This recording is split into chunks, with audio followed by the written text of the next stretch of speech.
Բարի օր, ինչպես ամեն շաբաթօր, այսօր եւս ընդ որում վերջին ոչ նախընտրական շաբաթօրվա մասին է խոսքը, քարոզչության իմաստով եմ ասում, Հանրամեդիան է հանրային ռադիոյի եթերում, որի շրջանակում ես եւ իմ գործընկերները քննարկում ենք այն բոլոր խնդիրները, միգուցե երբեմն նաեւ առավելությունները, որ կան հայաստանյան հայրենի մեդիա դաշտում, եւ այսօր այդ հարցում իմ դաշնակիցներն են հուսամ Հանի կենտրոնից Թաթուլ Հակոբյանը, լրագրող եւ Մեդիա Մաքս գործակալության գլխավոր խմբագիր Դավիթ Ալավերդյանը, բարև ձեզ։ Ողջույն։ Պարոնայք, ես այսպեսի վատ լուրով սկսեմ։ Այսօր ես չնայած որոշ դեպքերում ես փորձում եմ գործընկերներին հնարավորինս պաշտպանել, բայց ես վերջերս մի հրապարակում եղա, որին ես անտարբեր չեմ կարող մնալ, հիմա չասեմ, որ լրատվամիջոցը, եթե պետք լինի կասեմ, հրապարակում էր արել, որ իրենց ունեցած տեղեկությունները, ընդ որում այդ տեղեկությունները ենթադրում եմ գալիս էին ուղիղ Բաքվից, մինչև ընտրությունները Ալիևը Նիկոլ Փաշինյանին օգնելու համար ազատ կարծիքի 11 գերի, որոնք այնտեղ բանտերում են եւ այդպիսի օգնած կլինի իր սիրելի գործընկերոջը, ես համարում եմ սա անբարոյություն։ Նախ եւ առաջ, եթե անգամ նման բան տեղի ունենալու է առաջիկայում, չգիտեմ։ Ես համարում եմ սա անբարոյություն, որովհետեւ եթե նման բան տեղի չունեցավ, այդ մարդկանց հարազատները կարող են գալ, կանգնել լրատվամիջոցի տիրոջ գլխին եւ ասել՝ «Բա ուր են իմ բարեկամները», չէ՞։ Ճիշտ եմ կարծում։ Ողջույն, հիշում եմ վերջի անգամ այստեղից եթեր եղել եմ, երբ որ աշխատում եմ հանրային ռադիոյում 2008 թվականի փետրվարի 22-ը կամ 23-ը մարտի 1-ից 1 ամիս առաջ, դա իմ վերջին եթերն էր, հետո ես հեռացա։ Սա ուղղակի հիշեցի, դրանից հետո առաջին անգամ եմ գալիս։ Հիմա ես չգիտեմ, այս նույն տաղավարն է թե չէ, որտեղ բավականին բաներ ա փոխվել։ Դե գիտեք, ընդհանրապես այո, այս բան աշխարհում, այս սոցիալական մեդիայի, այս Facebook-ի դարում ով ինչ ասես չի գրում եւ ցավոք այդ բանի մեջ են մտել նաեւ լրատվամիջոցները եւ ցավոք չկա որևէ ինչ ասեմ անգամ այդ զգայուն հարցերում եւ սա շատ վատ է իհարկե, սա շատ վատ է, բայց հուսանք այդ տեղեկատվությունը ճիշտ կլինի։ Ես չգիտեմ հիմա վատ լուրով առաջին ճուզողը թող ես լինեմ, բան չուզենանք, բայց սրա հետ կապված, քանի որ ես էլ որոշակի տեղեկատվություն ունեմ, թույլ տվեք ես էլ ի հավելում մի բան ասեմ, որ իմ ունեցած տեղեկություններով ուրեմն Բաքվի իշխանությունները որոշում ունեն, որ Արցախի ռազմաքաղաքական ղեկավարները պետք է պատիժը կրեն մինչև վերջ, իսկ նրանք ովքեր ռազմաքաղաքական ղեկավարների մեջ չեն մտնում, որոշակի փուլում նրանք պետք է վերադառնան տուն։ Հուսամ, որ հնարավորինս շուտ նրանք կվերադառնան տուն, բայց ես որևէ ժամկետ չգիտեմ, բայց գիտեմ, որ նման տեղեկատվություն կա։ Դե քիչ թե շատ դաշտում եղած մարդկանց մի մասը գոնե այդ տեղեկատվությունը ունի։ Թեկուզ ասենք զրույցների մակարդակով ենք, ասենք միգուցե կարող է իրար այդ զրուցած լինեն, կարող է կամ էլ դու կարող ես ինչ-որ որևէ մեկի հետ զրուցած լինել, այսինքն այդ տեղեկատվությունը որոշակի պարբերականությամբ պատտվում է, որ կարող է եւ այսպեսի։ Բայց այսպես ժամկետով այ ընտրություններից առաջ, ի օգնություն եւ այլն, ես ելի եմ ասում, օրինակ Դավիթը այստեղ առիթ ունեցել է ասելու, որ հա լրագրողներն էլ, լրատվամիջոցներն էլ պետք է ու կարող են ունենալ քաղաքական դիրքորոշում եւ դիրքավորում, ինչը սկզբունքորեն ամբողջ աշխարհում ընդունված է, Միացյալ Նահանգներից սկսած, լավ Ռուսաստանի օրինակը չբերենք, ընդունված է մի խոսքով։ Բայց դե Ես Լևոն ջան, նախ կուզենայի հարցնեի դու ինչու ես նման կայքեր կարդում։ Ես օրինակ նման կայքեր չեմ կարդում եւ առաջի անգամ քեզնից եմ լսնում բան, բայց ճիշտ է, ես կարող եմ ասել, որ ախր որ ասեմ ինչ որ տես կորած մոլորած կայքի մասն է խոսքը, հրապարակ օրաթերթի մասին է խոսքը։ Օրական տասնյակ մանիպուլատիվ եւ կեղծ լուրերի եմ հանդիպում համացանցում, ընդ որում մեր մասին էլ ինչ ասես կարող են գրել, մեր լրատվամիջոցի անձամբ իմ մասին էլ, վստահ եմ Թաթուլի մասին էլ բան Գիտեք, հիմա Թատրոնին մի ժամանակ էին գրում, հիմա էլ չեն գրում։ Հա, իմ մոռացել են, ինձ ինչ լավ։ Հիմա գնացել է դովեր, մոռացել հիմա գրում են, որ օղին լավը չի։ Կատակում եմ իհարկե։ Լևոն ջան,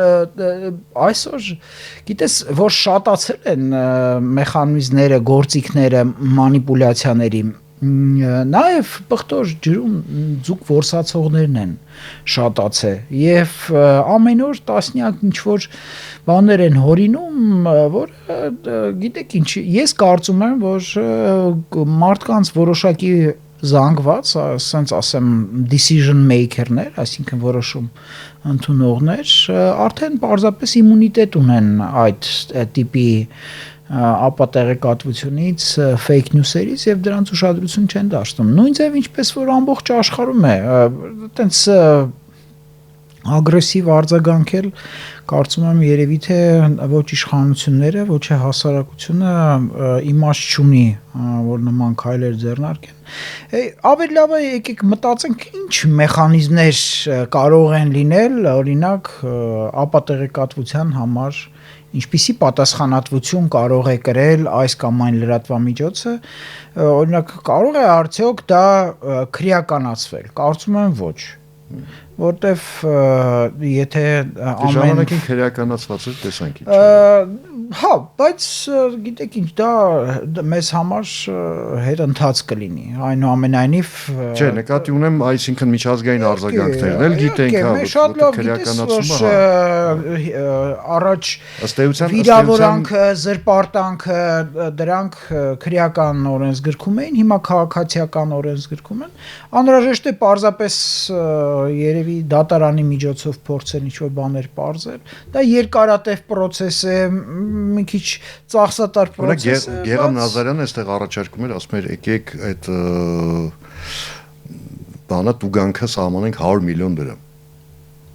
որ 100 միլիոն անգամ մտածեն ինչ որ բան գրել կամ ասելուց առաջ։ Դե այտենց ոնց կլինի։ Դա հասկանալի է ծայր։ Դա կբարձրացնի։ Պատկերացրեք, որ կարողա դրա համար էլ վճարող լինի։ Մեկը լինի, որ ասի, հա, ես 100 միլիոն կտամ, տպի ես լուրը։ Դա էլ կարող լինի։ Ես կարծում եմ մենք այստեղ պիտի ավելի շատ խոսենք ավանդույթներից, ներքին կարգավորումներից, ներքին պատասխանատվությունից, ընդհանուր մեդիա համքարությունից, սրա մասին է խոսքը։ Գիտեք, մենք բոլորս էլ ինչ որ ժամանակ ամենօրյա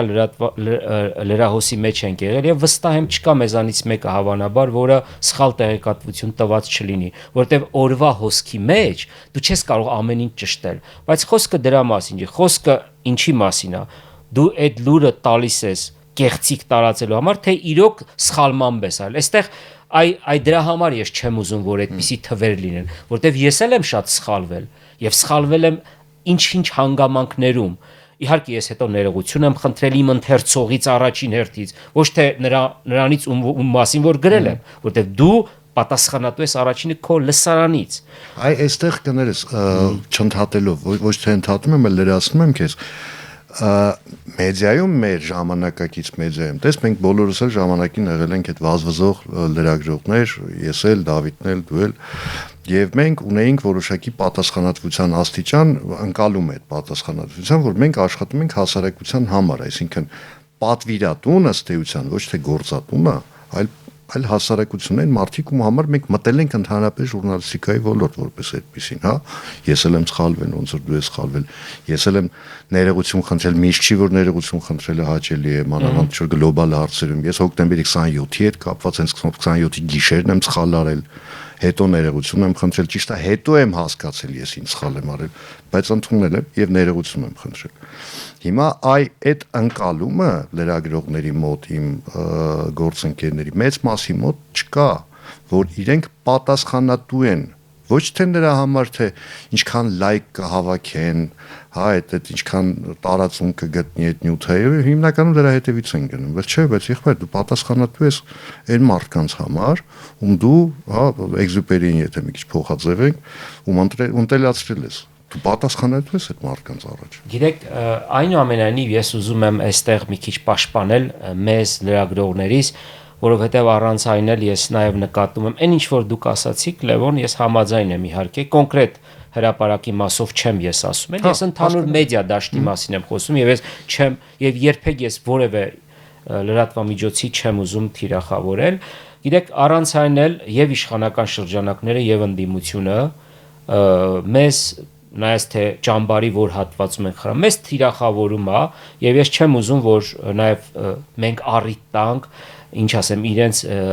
բերանները լեզու դնելու լինեն իշխանություններ թե ընդդիմություն, որտեվ նաեւ դա եմ տեսնում թե ինչ ագրեսիվ ձևով են լրատվամիջոցների հետ վարվում։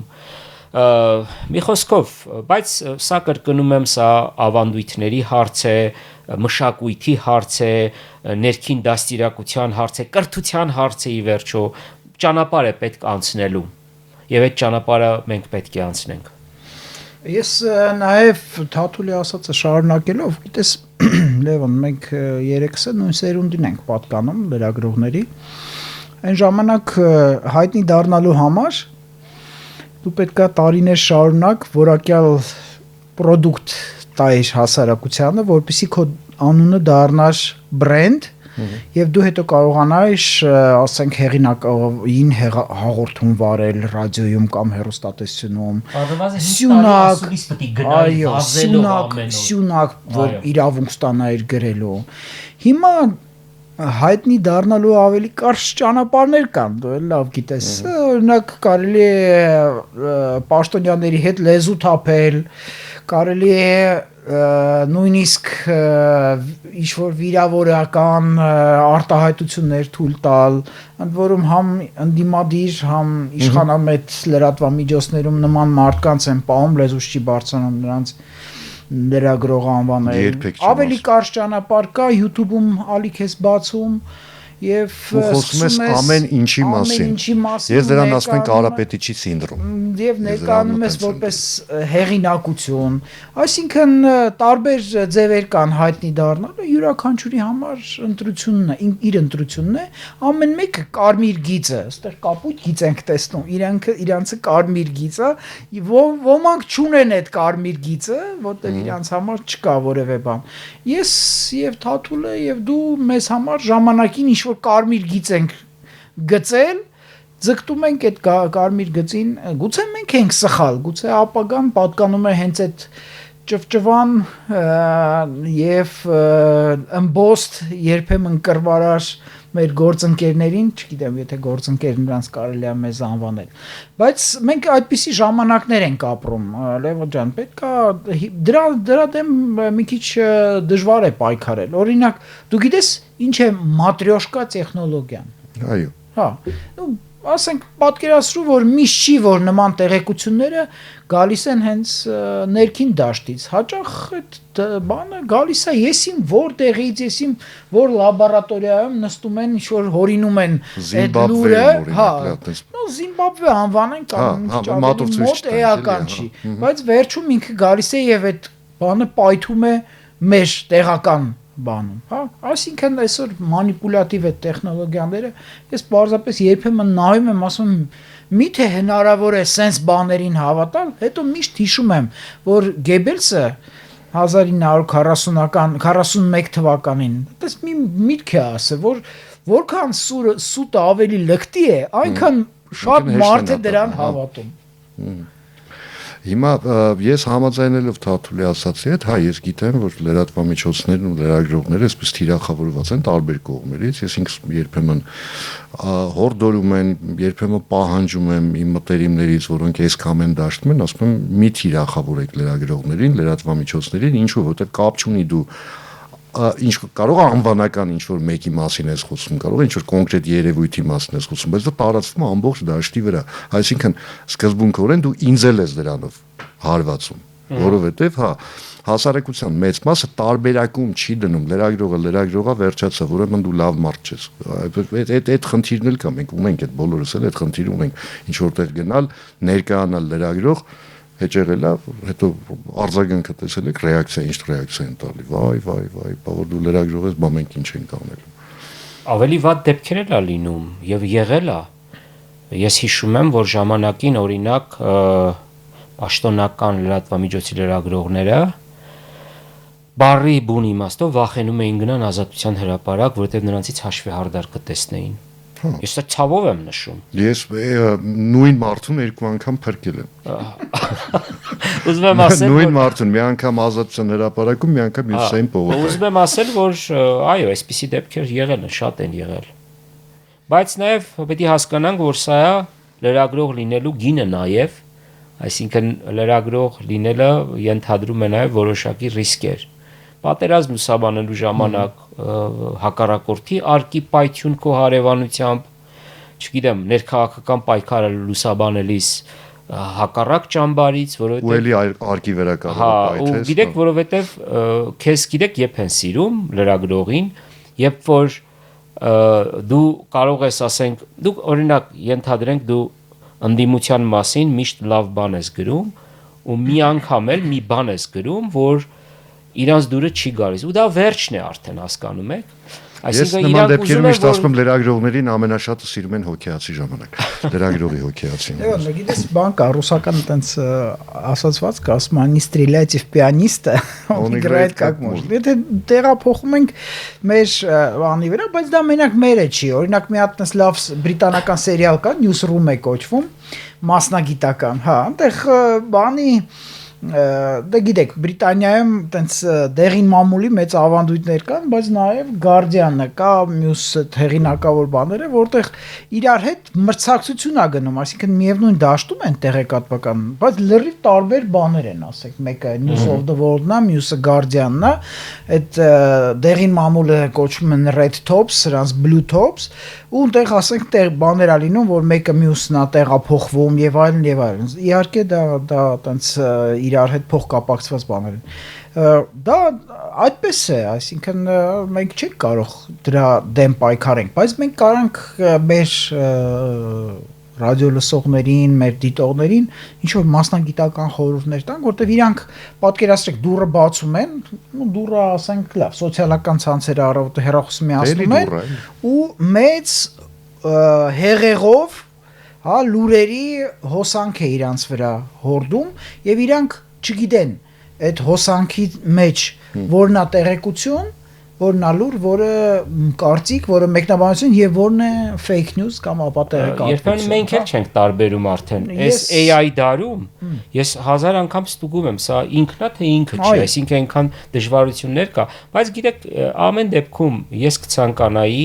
որ այն ինչ որ ունենք այդ ձևով մնա, քան վերադառնանք A1+-ի փակման ժամանակները օրինակ։ Միանշանակ։ Ես դրա հետ ես որտեվ ավելի լավ է։ Ես ասում եմ որպես A1+-ի դպրոցը ներկայացնում, մարդ որպես նաև։ Որովհետև ավելի լավ է մենք ունենանք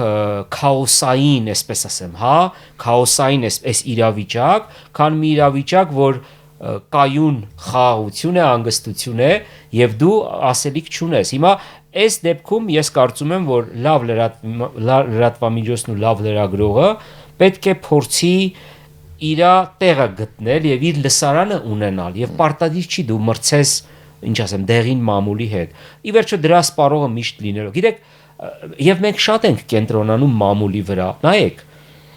համաձայն եք, չէ՞ որ հավանաբար Հայաստանի 80%-ը ռաբիս է լսում։ Գուցե շատ եմ ասում, չգիտեմ, հա։ Չէ, միգուցե քիչ ես ասում։ Ահա, գուցե։ Հիմա ինչ անենք, բոլորին պարտադրենք, որ բարձրաշխարհիկ, օրինակ Համասյան լսի, բոլորին պարտադրենք, կամ Pink Floyd լսի, կամ Արամ Խաչատրյան լսի, կամ Տերտերյան լսի, չես կարող։ Նույնն էլ եկեք համաձայնվենք, որ լրատվամիջոցներն էլ այդ մի բանն է, որ չես կարող։ Ես քո հետ միանշանակ համաձայն եմ այդ իմաստով, բայց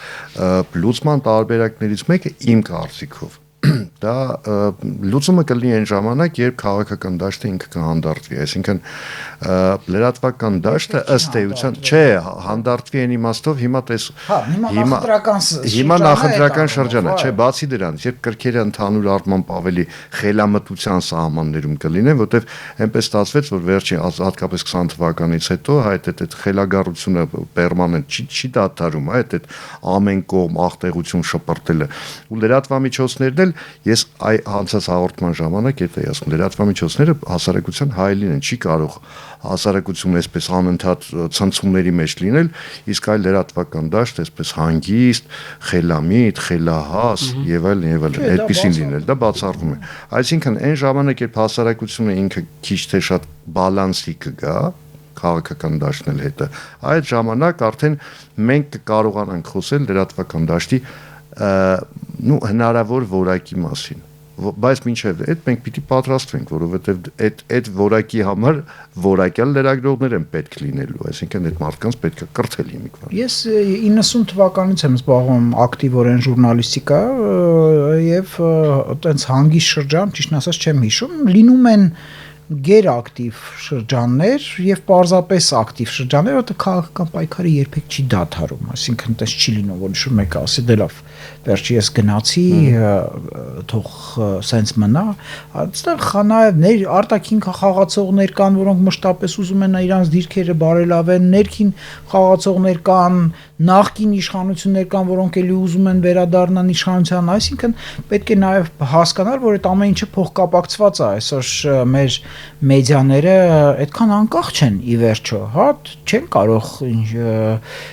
ձևացնել, թե իրենք New York Times են եւ իրենք թելադրեն օրակարգը։ Կարելի է ասել, որ ինչ որտեղ օրակարգը իրանց թելադրվում է։ Ոչ բոլորին իհարկե, բայց ընդհանուր առմամբ այդպես է, նաեւ իշխանամետ լրատվամիջոցներ կան, որոնք կոնկրետ, ասենք, ֆինանսավորվում են տարբեր կուսակցությունների, հա, բյուջեից։ Բայց պետք է հասկանալ, որ մարդիկ սովորական մարդկանց պետք է օգնել, որպեսզի իրենք կողմնորոշվեն, այսինքն նույն այդ fact checking-ի բան, այսինքն փաստերի ստուգման համակարգերը պետք է աշխատեն։ Մարդիկ զարմանալի բան կասեմ, որպես լրագրող երևի անտրամաբանական բան կասեմ, մարդիկ պետք է սահմանափակեն իրենց ինֆորմացիայի աղբյուրները, թողնեն միայն նրանք ախորժակը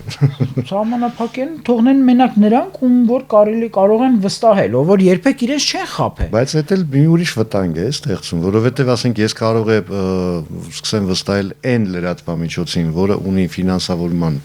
X աղբյուրը, հա, հասկանալի է։ Ու ես հայտնվում եմ այդ դեպքում տեղեկատվական զանգի մեջ։ Ալգորիթմները հենց այդպես է աշխատում։ Հա, ես հայտնվում եմ այդ դեպքում տեղեկատվական զանգի մեջ, որը քո տեղեկատվական զանգի հետ ընդհանուր ոչինչ չունի։ Մենք ապրում ենք երկու տարբեր տիեզերքներում, ոչ թե երկրներում արդեն այս դեպքում։ Հայաստանում բնակչության զգալի մասը տարբեր տիեզերքներում է ապրում։ Դրանով է պայմանավորված այդ պոլարիզացիան կախված է ալգորիթմների հետ։ Լավ, ես այդ դեպքում գերադասում լինել ցիրկաթինից։ Դու գերադասում ես, իսկ մենք ունենք գործընկեր, որ պարզապես այդ ամեն ինչից հեռացել է եւ գնացել է։ Դե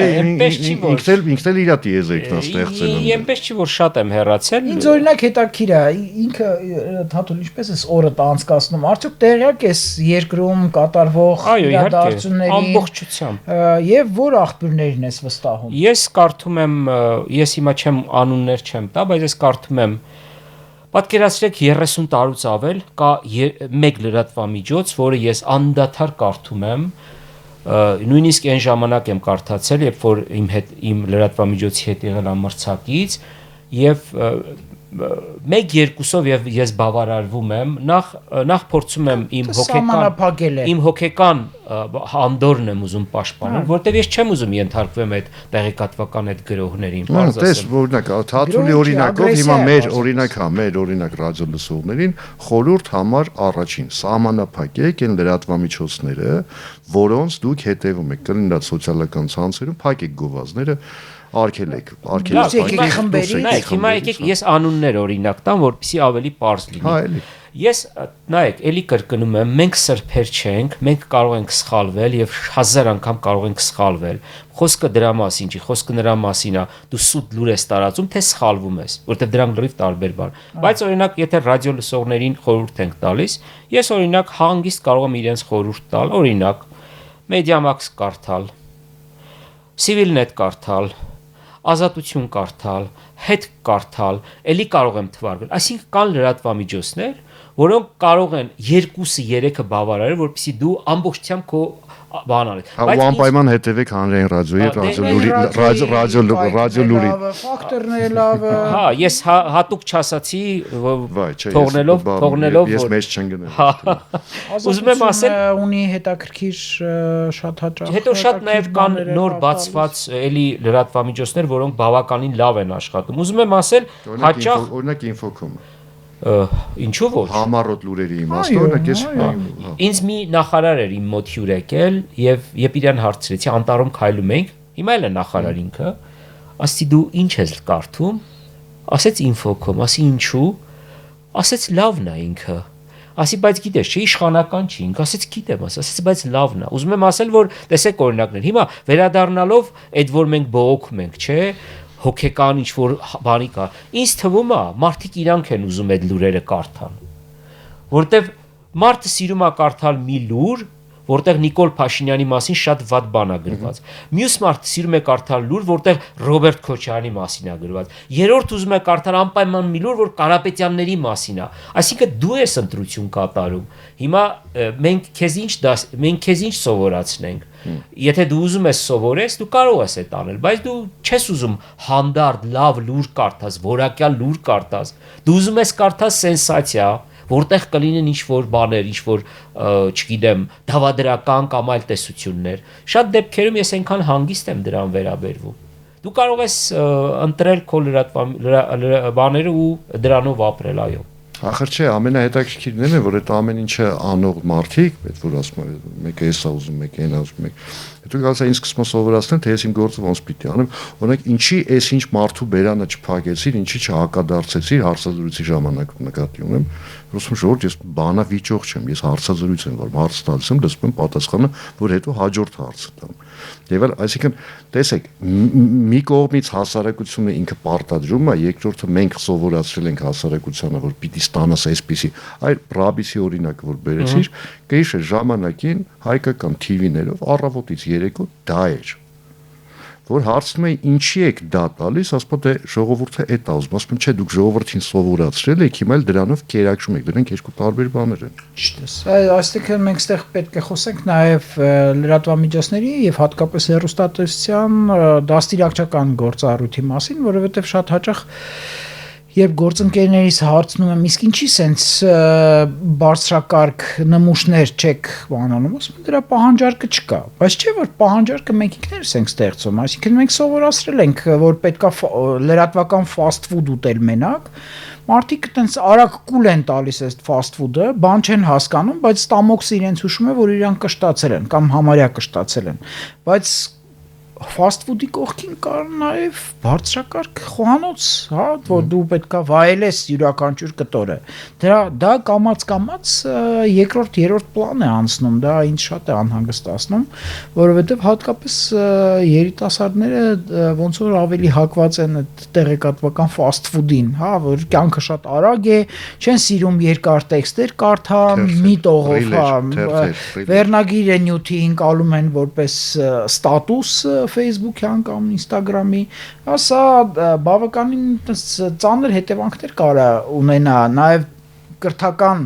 ոլորտում։ Չէ, դա ինքը գլոբալ խնդիր է, դա համաշխարհային խնդրեմ է, որովհետեւ այն որ մենք առանձին վերջած։ Մեր դեպքում, բայց գիտեք, ես համաձայն եմ, որ միշտ է այսպես պոլարիզացված եղել, էլի, իշտ այն ժամանակ Facebook չկար, բայց այն ժամանակ էլ թերթերով էր, ասենք մեկը մի հատ հոդված էր գրում, այդ հոդվածի վրա կարող է 100 հատ խմբագրության դռներ ջարդեին, որովհետև հիմա նայեք, ես այդ իմաստով գիտեք մի քիչ ավելի այս վիճակին, այս բացությանը լավ եմ վերաբերում, երբ որ մարդկանց հնարավորություն է տրվել խոսելու։ Այն ժամանակ չկար այդ հնարավորությունը, մարդիկ կարող գնային խնդրեին, որ ազգում մի հատ օրինակ իրանք ժամանակին կներես էլի, մի հատ շատ լավ հումոր կար, ասում մինչև Facebook-ը մենակ տնեցիկ գիտեին, որ դու դեբիլ ես։ Հիմա այդ հնարավորությունը բոլորի համար ստեղծվել է։ Բան էի ուզում ասել, գիտեք, այս պոլարիզացիան, որ հիմա կա, ես սա նաև ոչ թե արդարացնում եմ, բայց դրա հիմքերն եմ տեսնում, պատճառները։ Ես կարող եմ հիմա արագ 3 պատճառ նշել, դուք կարող եք դրան եւս 3 հավելացնել։ Տեսեք ինչու է այսպես։ Այսպես է, որովհետև ուրեմն ներքաղաքական վիճակը շատ միշտ էլ ընտրություններից առաջ լարվում է, սա մի հարթություն, մենք ունեցել ենք աղետալի պատերազմ եւ Արցախի հայաթափում, սա երկրորդ աստիճանն է եւ երրորդ աստիճանը, որը աշխարհքաղաքական է, ի վերջո Հայաստանի բոլոր իշխանությունները փորձել են բալանսավորված քաղաքականություն վարել, բայց առաջին անգամն է, երբ որ այսքան ակնհայտ բախում կա արևելքի, արևմուտքի, չգիտեմ, կամ հյուսիսի հարավի միջև։ Եվ այս երեք մակարդակները, որ իրար կողքի ես դնում, արդեն նաև պարզ է դառնում, թե ինչու է այդպես։ Դրա համար ես մի քիչ նորմալ եմ այս ամեն ինչին վերաբերում եւ չեմ ուզում շատ տրագեդիայի վերածենք, որ ինչու այսպես։ Դրա համար ես հասկանում թե դու ինչի ես գնացել Դովր։ Ես նաև ասեմ, որ օրինակ դրական ինչ-որ բաներ եմ տեսնում, որ օրինակ վերջին շրջանում դրսից եկած այդ ապատեղեկատվությունները ֆիմի, ինչպես ասում են, միջամտությունները թե հյուսիսից թե հարավից եկող միջամտությունները մեր գործընկերները հաճույքով մերժում են, այսինքն ես տեսնում եմ դրանք 1 կամ 2 ինչ-որ մի նույնիսկ ոչ լրատվամիջոցում, այլ էջում օրինակ Telegram-յան, բայց չեմ տեսնում դրանք mainstream լրատվամիջոցներում, այդ թվում նաև ընդդիմադիր, որովհետև ավելի խստությամբ են սկսել վերաբերվել, ֆիլտրել եւ դա այսինքն բացասականի կողքին դրական բաներն էլ է պետք տեսնել, բայց այո, իհարկե քաղաքական պայքար է, օգտագործում են ալագեր կամ ալագեր պատերազմում, ինչպես պատերազմում, օգտագործում են տեղեկատվական բոլոր գործիքները միմյանց վնասելու համար, իսկ զոհերին առանձնապես ուշադրություն չեն դարձնում, հարազատներին, այդ գերիների կամ ինձ եւ Թաթուլին ոչ մեկի համար մեր ճակատագիրը հետաքրքիր չի, կարևորը պայքարն է, կարևորը հաղթանակն է։ Եվ ես արդեն ասացի, այսինքն իմ կարծիքով պետքա պարզապես մի փոքր ավելի ընտրողաբար վերաբերվել ինֆորմացիայի աղբյուրներին, կողմնորոշվել ովքեր են, որ երբեք քեզ չեն խաբել, մի փոքր դա կհեշտացնի կյանք։ Շատ լավ, հուսամ կհետևեն ձեր, այդ թվում նաև մեր իմ խորհրդին, հիշեցնեմ, որ խորհրդատուներն էին այսօր ձեր Անի կենտրոնի լրագրող Թաթուլ Հակոբյանը եւ Մեդիամաքսի գլխավոր խմբագիր Դավիթ Ալավերդյանը, ես Տևոն Սարդարյանն եմ Հանրային ռադիոյից, կհանդիպենք երևի արդեն գալիք շաբաթ օրը, բայց չենք խոսի քաղաքականությունից, որովհետեւ դա կլինի արդեն նախընտրական քարոզչության շրջանակում։ Շնորհակալություն, հաջողություն, լավ մնացեք։